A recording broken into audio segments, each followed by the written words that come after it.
더운데 우리 지난 한 주간도 우리 모든 대한 가족들 삶의 현장에서 수고 많이 하셨습니다. 오늘 제목을 한번 같이 읽겠습니다. 시작. 요셉이 살아낸 일터 영성.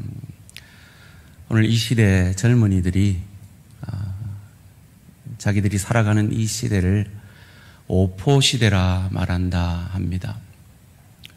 5가지를 포기해야 살아남을 수 있는 시대라는 거죠.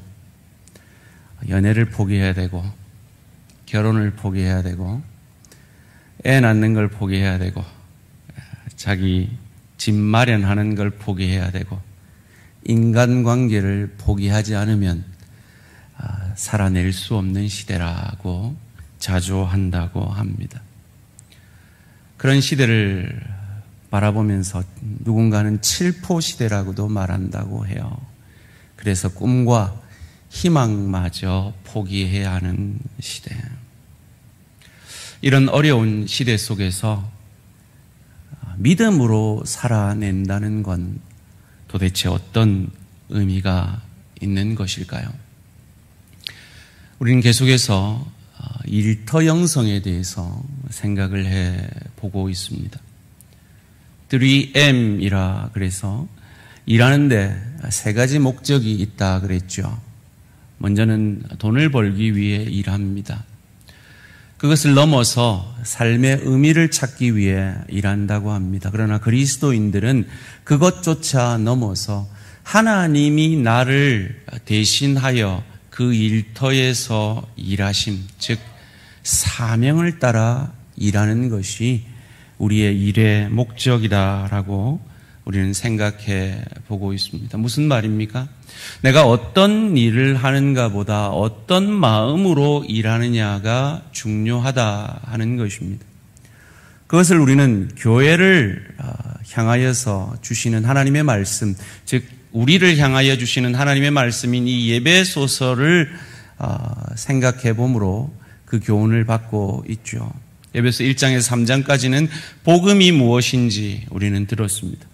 그리고 4장부터 6장까지는 그 복음을 아는, 복음을 믿는 하나님의 사람들이 살아내어야 하는 복음적 삶이 무엇인지를 우리에게 가르쳐주고 있습니다.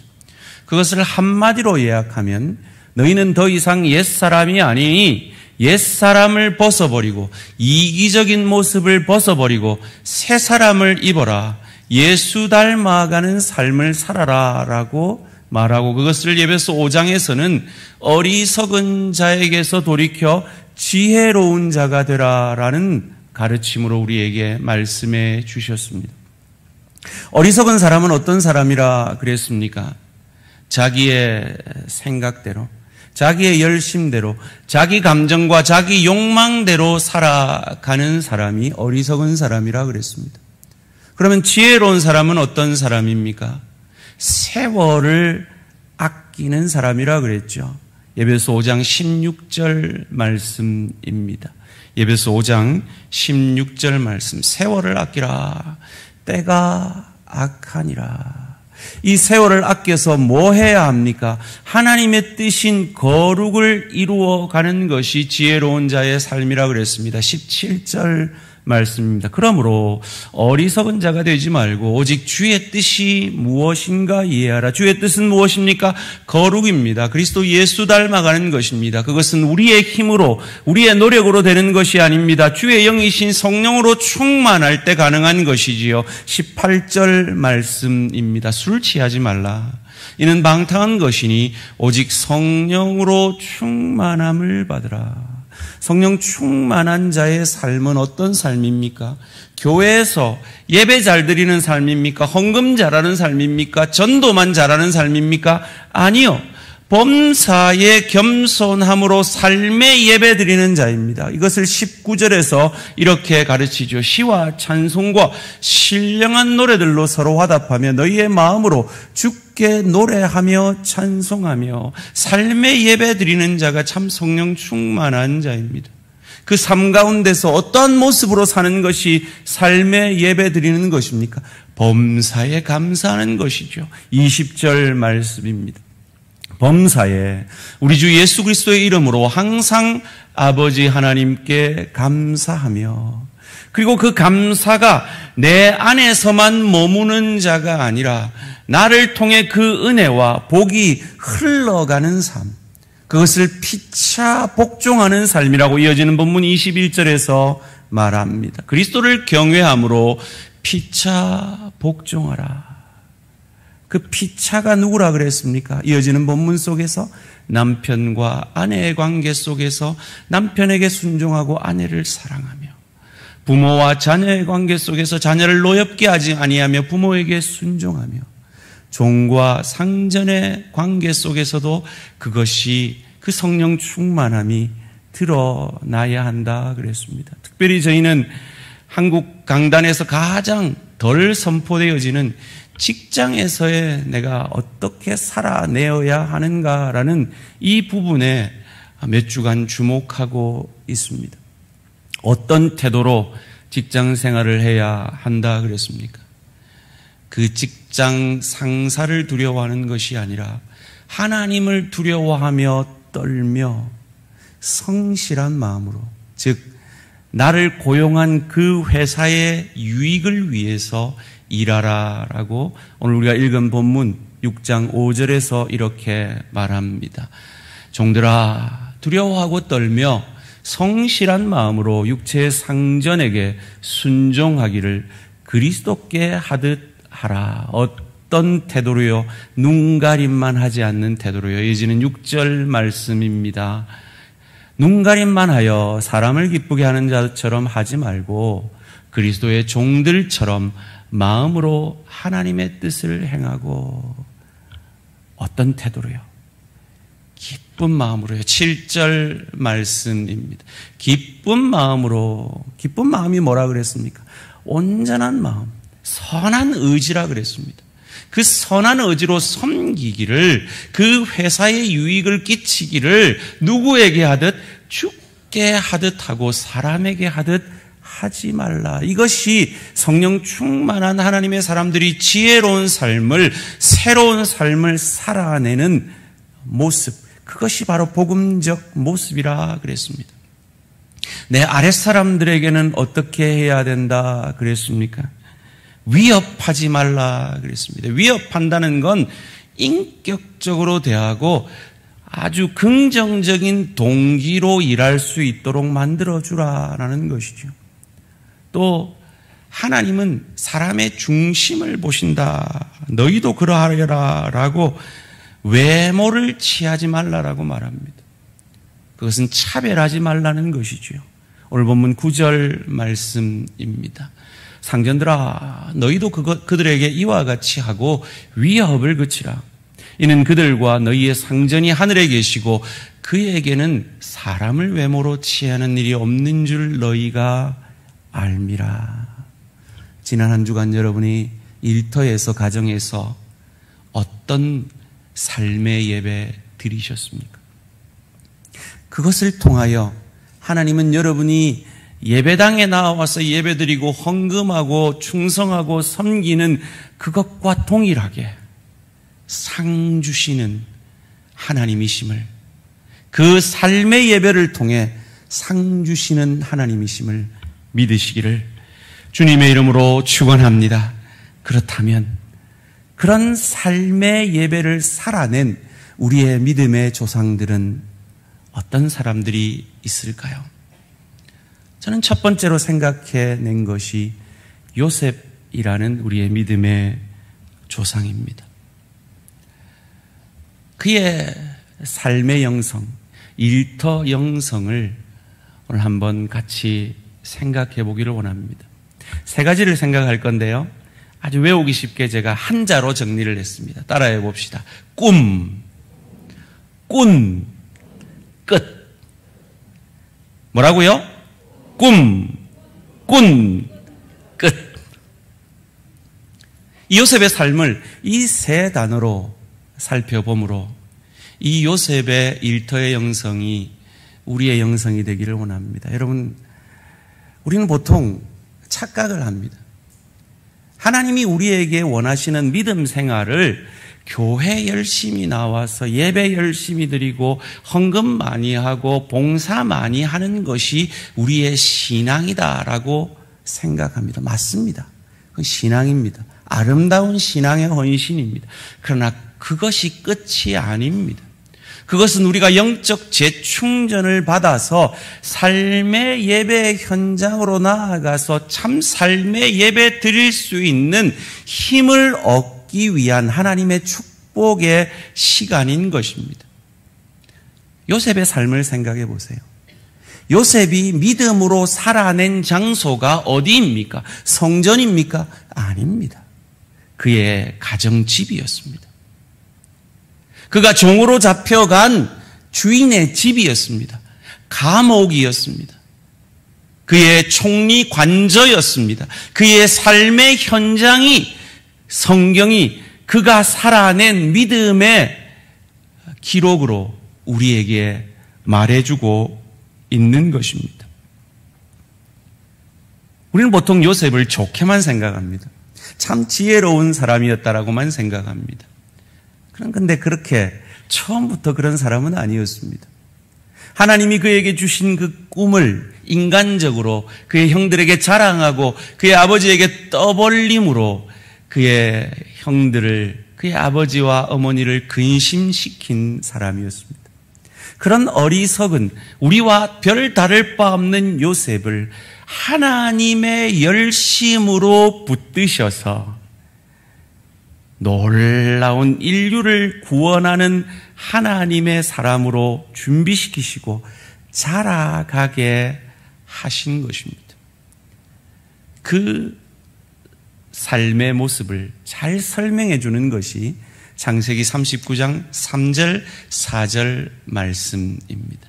그의 주인이 여호와께서 그와 함께 하심을 보며 그가 하나님이 그와 함께 하셨기에 그 하나님의 열심히 그와 함께 하셨기에 그는 그런 삶을 살아낼 수 있었던 겁니다. 또 여호와께서 그의 범사에 형통하게 하심을 보았더라. 그의 삶의 정황이 어떠하든지 간에 그는 하나님의 은혜가 하나님의 열심히 함께하는 삶이었기에 그의 삶의 범사가 형통한 삶이었다라고 성경은 우리에게 말합니다. 이어지는 4절 말씀 가운데 그로 인해 요셉이 그의 주인에게 은혜를 입어 하나님께 은혜를 입은 그가 사람에게도 은혜를 입는 인생으로 하나님의 열심히 그를 이끌어가고 있음을 고백하는 것입니다. 사랑하는 성도님들, 요셉처럼 저와 여러분의 인생 가운데 하나님이 함께 하심을 믿으십니까? 그렇다면 요셉의 인생 가운데 나타났던 그 일터 영성이 하나님이 우리와 함께 하시기에 저와 여러분의 인생 가운데서도 나타날 수 있음을 믿으시기를 주님의 이름으로 축원합니다. 그렇다면 요셉이 살아낸 그 일터 영성은 어떤 모습입니까? 첫째로 요셉은 앞이 보이지 않아도 하나님이 그에게 주신 꿈의 인도하심을 받는 인생이었습니다. 우리가 잘 아는 말씀 창세기 37장 3절에서 11절까지 말씀이죠. 요셉은 노년에 얻은 아들이므로 이스라엘이 여러 아들들보다 그를 더 사랑함으로 그를 위하여 채색 옷을 지었더니 그의 형들이 아버지가 형들보다 그를 더 사랑함을 보고 그를 미워하여 그에게 편안하게 말할 수 없었더라. 요셉이 꿈을 꾸고 자기 형들에게 말하며 그들이 그를 더욱 미워하였더라. 요셉이 그들에게 이르되 청하건대 내가 꾼 꿈을 들으시오. 우리가 밭에서 곡식단을 묶더니 내 단은 일어서고 당신들의 단은 내 단을 둘러서서 절하더이다. 그의 형들이 그에게 이르되 내가 참으로 우리의 왕이 되겠느냐 참으로 우리를 다스리게 되겠느냐 하고 그의 꿈과 그의 말로 말미암아 그를 더욱 미워하더니 요셉이 다시 꿈을 꾸고 그의 형들에게 말하여 이르되 내가 또 꿈을 꾼즉 해와 달과 11별이 내게 절하더이다 하니라. 그가 그의 꿈을 아버지와 형들에게 말하매 아버지가 그를 꾸짖고 그에게 이르되 내가 꾼 꿈이 무엇이냐? 나와 내 어머니와 내 형들이 참으로 가서 땅에 엎드려 내게 절하겠느냐? 그의 형들은 시기하되 그의 아버지는 그 말을 간직해 두었더라. 우리가 잘 아는 말씀이죠. 하나님이 주신 꿈을 떠벌리는 이 참 못난 어리석은 요셉의 모습임에도 불구하고 하나님의 열심히 그를 이끄십니다. 여러분, 요셉이라는 이름의 뜻이 뭔지 아십니까? 한번 따라해 봅시다. 더하기, 빼기 아니라 더하기. 그가 더하신다라는 뜻입니다.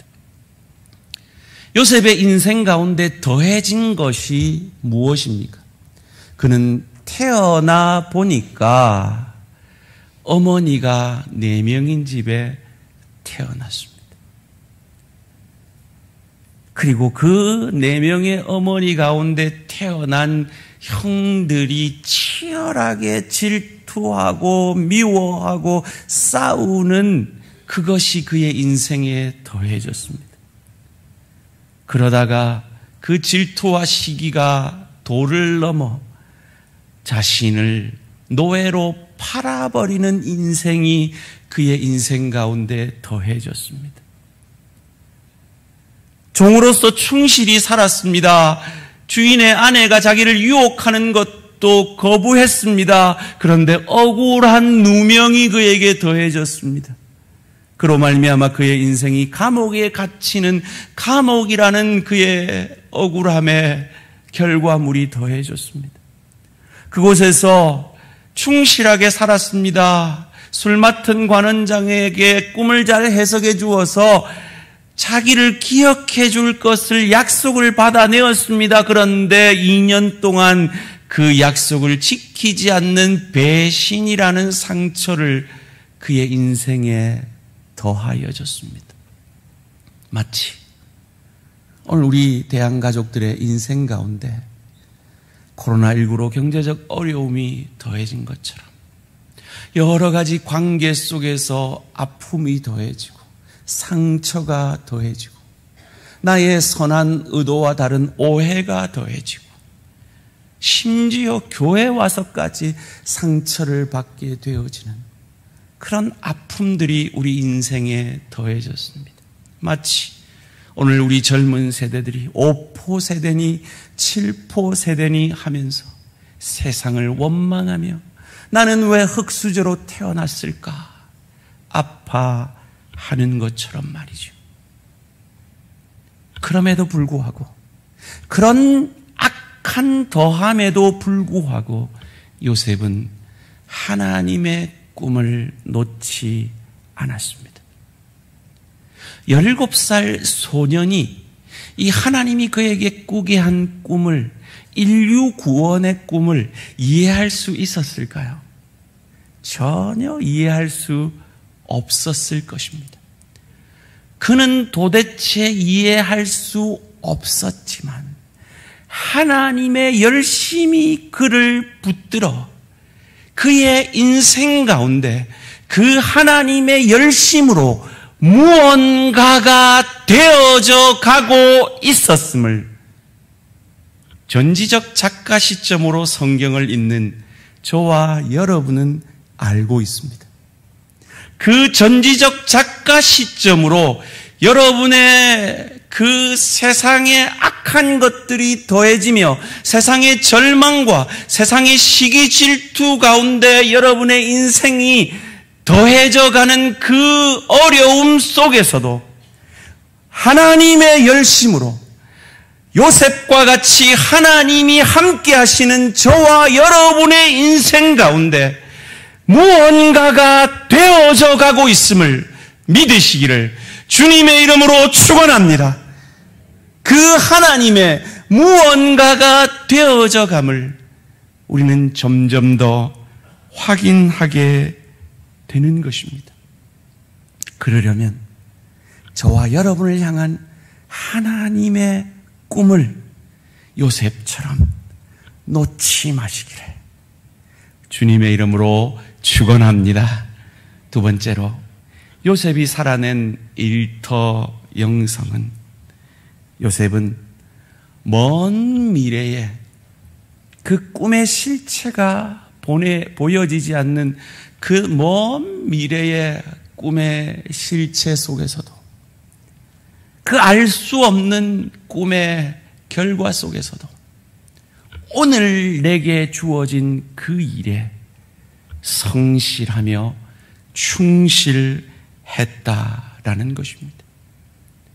꾼이 되어져 갔다는 겁니다. 준비되어져 갔다는 겁니다. 최선을 다해 그의 인생을 살아내었다라는 것입니다. 창세기 37장 12절에서 14절 말씀 함께 한 목소리로 읽습니다. 시작. 그의 형들이 세겜에 가서 아버지의 양떼를 칠 때에 이스라엘이 요셉에게 이르되 내 형들이 세겜에서 양을 치지 아니하느냐 너를 그들에게로 보내리라. 요셉이 아버지에게 대답하되 내가 그리하겠나이다. 이스라엘이 그에게 이르되 가서 내 형들과 양떼가 다 잘 있는지를 보고 돌아와 내게 말하라 하고 그를 헤브론 골짜기에서 보내니 그가 세겜으로 가니라. 아멘. 여러분, 이 글을 읽을 때 어떤 것을 머리에 그리면서 읽으셨습니까? 저는 이 글을 읽을 때 그저 이웃 마을에 양치로 갔는데 거기 요셉이 간 줄 알았어요. 그런데 지도를 찾아보니까요, 요셉이 살던 헤브론에서 세겜까지는 80km입니다. 차로 가도 1시간이에요. 산악 지형이었기 때문에 100km라고 생각을 해요. 거기다가 세겜에 갔는데 형들이 없어요. 도단으로 갔어요. 그건 25km고 산악지대였기 때문에 30km를 또 가야 했어요. 아버지는 뭐라고 얘기했어요? 세겜까지 가라 그랬어요. 그래요. 아버지 말에 충실했어요. 성실했어요. 그러면 거기까지 할 수 있었어요. 아버지, 세겜 갔더니 형들 없던데요? 아, 그래, 알았다. 이럴 수 있었어요. 그런데 그는 포기하지 않았어요. 성실했어요. 꾼이 되어 갔어요. 그가 맡은 일에 최선을 다했어요. 여러분, 요셉은 그냥 총리가 된 것이 아닙니다. 그의 삶에 어릴 때부터 최선을 다하는 꾼이 되어져 갔던 요셉이기에 총리가 되어질 수 있었던 겁니다. 여기서 이 세겜에서 도단으로 형들이 옮긴 그 사건을 알려준 성경의 어떤 사람이 나옵니다. 이 어떤 사람은 하나님의 열심에 놀라운 도구가 된 사람입니다. 이 어떤 사람이 없었으면 이 하나님의 구원 계획에 어그러지는 참으로 중요한 역할을 맡고 있던 사람이었습니다. 그런데 그의 이름이 기록되어 있지 않습니다. 마치 오늘 우리 대한가족들에게 너무나 필요한 구석구석 삶의 사역의 역할들을 감당하고 있는 분임에도 이름 없이 빛도 없이 섬기시는 것처럼 말이죠.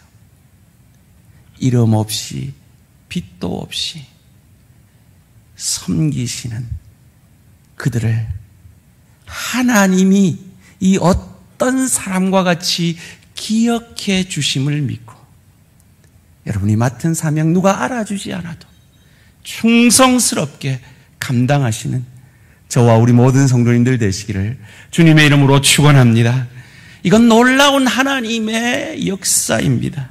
창세기 37장 15절에서 17절 말씀입니다. 어떤 사람이 그를 만난즉 요셉을 만난즉 그가 들에서 방황하는지라 그 사람이 그에게 물어 이르되 내가 무엇을 찾느냐? 그가 이르되 내가 내 형들을 찾으오니 청하건대 그들이 양치는 곳을 내게 가르쳐 주소서. 그 사람이 이르되 그들이 여기서 떠났느니라. 내가 그들의 말을 들으니 도단으로 가자 하더라 하니라. 요셉이 그의 형들의 뒤를 따라가서 도단에서 그들을 만나니라. 이건 놀라운 하나님의 열심입니다. 왜냐하면 세겜은 시골 마을입니다. 그런데 도단은 애굽의 상인들이 오가는 대로가 있는 곳입니다. 하나님께서 왜 형들을 도단으로 옮기셨을까요? 어떤 사람을 통해서 어떻게 도단으로 옮긴 걸 알게 하셨을까요? 하나님의 열심으로, 하나님의 시나리오 가운데 하나님은 요셉에게 무언가 일이 일어나게 하고 계신 것입니다.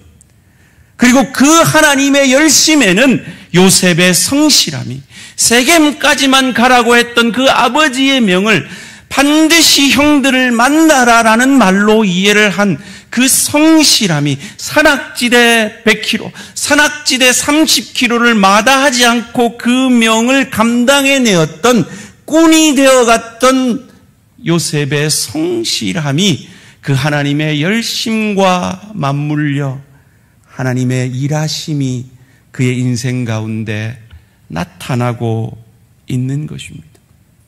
그의 성실함은 감옥에 갇혀서도 나타납니다. 창세기 40장 6절 말씀입니다. 아침에 요셉이 들어가 보니 그들에게 근심의 빛이 있더라. 그들은 술 맡은 관원장과 떡 맡은 관원장들입니다.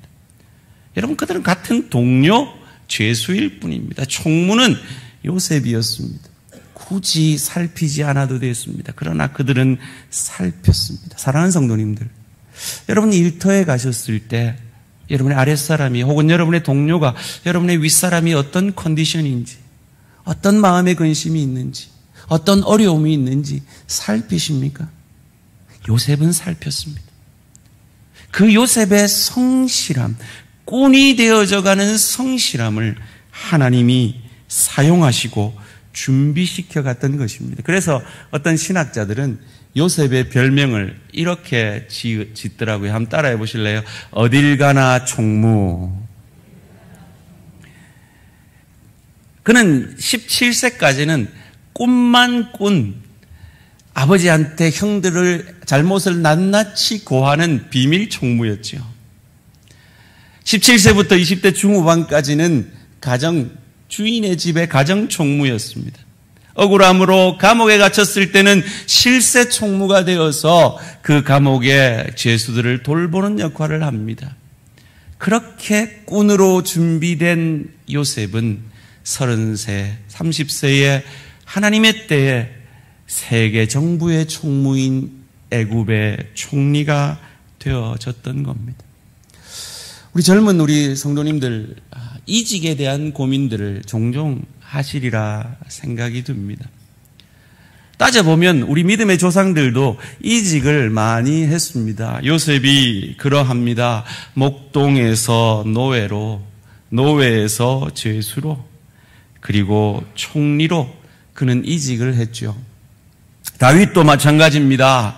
목동에서 왕의 악사 겸 비서로, 그리고 군내 장관으로, 그리고 천부장으로, 망명객으로, 왕으로 그는 이직을 했습니다. 모세도 마찬가지죠. 왕자로, 목자로, 그리고 이스라엘의 지도자로 이직을 했습니다.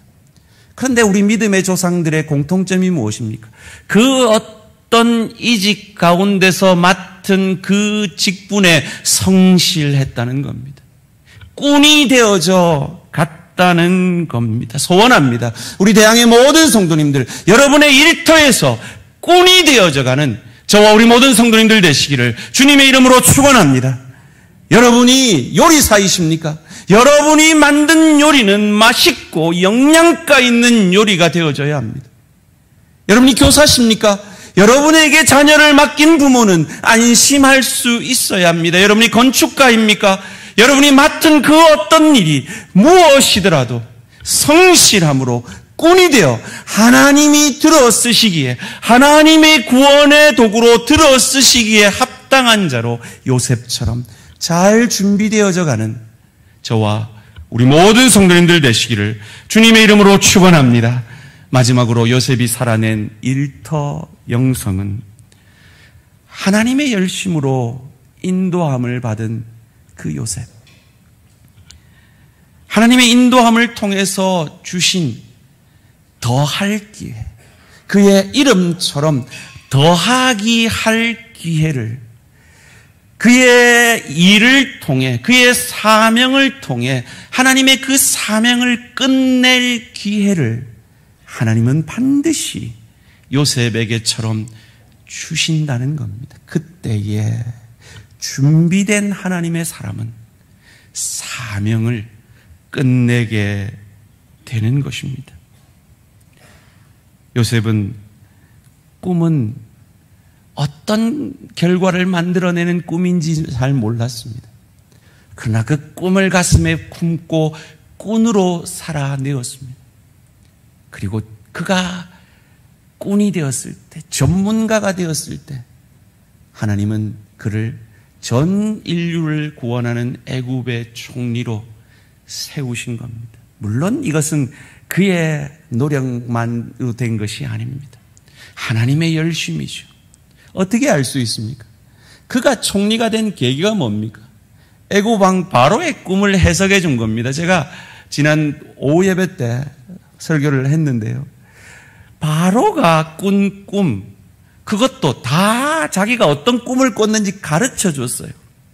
다니엘의 해석해 준 꿈은 안 가르쳐 줬어요. 그 복잡한 꿈을 안 가르쳐 줬어요. 그걸 미리 안 가르쳐주고도 알아내고 해석해낸 것이 다니엘의 꿈이에요. 그런데 요셉의 꿈은 다 가르쳐줬어요. 그리고 상식 있는 사람이면 그 꿈이 흉년과 풍년을 상징하는 것이라는 걸 알 수 있었어요. 그런데 놀랍게도 하나님이 그 애굽의 모든 지혜자의 지혜를 하나님의 열심으로 막으셔서 요셉만 해석할 수 있도록 만들어주신 거예요.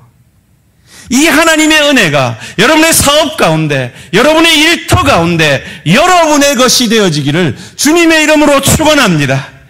김 목사가 설교를 죽을 썼는데도 하나님의 은혜로 깨죽이 되어, 호박죽이 되어 너무 맛있게 먹었어요. 이렇게 되어지는 것과 같은 겁니다. 하나님의 열심으로 요셉을 그렇게 이끄셨습니다. 그래서 요셉은 전 인류를 그의 종교 생활이 아니라 그의 직업을 통해 전 인류를 구원하는 그의 비즈니스를 통해 인류의 더함이 되어지는 유익을 끼치는 성령 충만한 자가 맺어낼 수 있는 그 삶의 역사를 꿈을 품고 꿈이 되어졌을 때 하나님의 때 하나님의 방법으로 그 꿈의 실체를 보여주시고 그 꿈을 사명을 끝내게 하시는 기회를 주신 하나님이 저와 여러분의 하나님이신 걸 믿으시고 힘들어도 5포 시대라도 7포 시대라도 포기하지 마시고 낭망하지 마시고 절망하지 마시고 하나님이 여러분을 통하여 이루시고자 하는 그 꿈을 이루기 위해 꾼이 되어주셔서 그 꿈의 끝을 낼 기회를 주셨을 때 내 배만 불리는 어리석은 인생, 자기 자랑만 하는 어리석은 인생이 아니라 피차 복종함으로 복의 통로, 은혜의 통로, 유익게 하는 마치 그리스도께서 자기의 의로우심으로 우리를 정죄하지 아니하시고 우리를 의롭게 하신 것처럼 그 그리스도 예수 닮아 나의 나됨을 통해 내 아내를 유익게 하고 내 남편을 행복하게 하고 내 자녀를 유익게 하고 내 부모를 복되게 하며 내 동료를 유익하게 하고 내 지체를 유익하게 하는 성령 충만의 열매를 요셉처럼 맺어내시는 저와 우리 모든 성도님들 되시기를 주님의 이름으로 축원합니다. 이것을 루터는 그 만민 제사장론을 통해 소명을 일상으로 확대하는 것을 이렇게 말합니다. 세상에 하나님을 섬기는 일이 아닌 것이 없고 교회뿐 아니라 집, 부엌, 광, 작업장, 논밭까지도 하나님을 섬기는 장소가 될 수 있다. 어떤 일을 하느냐가 아니라 그 일을 어떤 마음으로 하느냐에 따라 어리석은 자가 아니라 지혜로운 자로서 옛사람이 아니라 새 사람을 입은 자로서 성령 충만함으로 피차 복종함으로 이 열매를 맺어내는 저와 우리 모든 성도님들 되시기를 주님의 이름으로 축원합니다. 사랑하는 성도님들, 믿으십시오. 여러분의 일터가 예배당입니다. 여러분의 삶이 예배입니다. 이걸 믿지 못하면 남북전쟁 당시에 미국의 그 신앙 좋다던 그리스도인들이 범한 실수를 우리도 범할 수 있어요. 미국에 가보면요, 바이블 벨트라고 해서 기독교인들이 가장 많이 살고 기독교율이 가장 높은 지역이 있습니다. 바로 이 지역입니다. 이걸 바이블 벨트라고 말합니다. 이곳에 가면 예배가 일상화되어 있고 교회가 수없이 많고 부딪히면 그리스도인인 지역입니다. 그런데 이 동일한 지역이 남북전쟁 당시에 하나님의 사람 링컨을 통해 하나님의 때에 드디어 노예 해방을 이루시고자 하는 그 하나님의 뜻에 가장 격렬히 반대하며 자기의 이익을, 자기의 재산을 포기할 수 없다라고 저 북군 링컨과 격렬하게 싸워낸 그 지역이 바로 블랙벨트라고 하여서 남북전쟁 당시에 가장 흑인 노예를 놓아주지 않았던 지역이 바로 저 바이벨 벨트와 동일한 지역이었다는 것을 우리는 두렵고 떨림으로 기억하기를 원합니다. 그리스도인들이 만든 물건은 믿고 쓸 수 있어야 합니다. 그것이 우리가 성령 충만함으로 맺어내어야 하는 삶이며 자기 재산을 포기할 수 없어서 하나님의 뜻을 외면했던 저들의 과거를 우리는 범하지 않기를 원합니다. 말씀을 맺겠습니다. 링컨이 하나님 앞에 간절히 기도하고 나오는 모습을 부관이 보고 묻습니다. 각하, 북군의 대통령인 당신도 기도하고 남군의 지도자인 저들도 기도하는데 하나님은 누구의 기도를 들으실까요? 하나님은 누구 편일까요? 그때 링컨이 남긴 유명한 말이 있습니다. 나는 하나님이 내 편이 되어달라고 기도하지 않는다. 내가 하나님 편이 되게 해달라고 기도한다. 이것이 성령 충만한 자들이 드리는 기도임을 믿으시고 이 한 주간도 삶의 현장 속에서 하나님이 내 편이 되어지는 삶이 아니라 내가 하나님 편이 되어 예수 그리스도처럼 복의 통로, 은혜의 통로가 되어지는 저와 우리 모든 성도님들 되시기를 주님의 이름으로 축원합니다.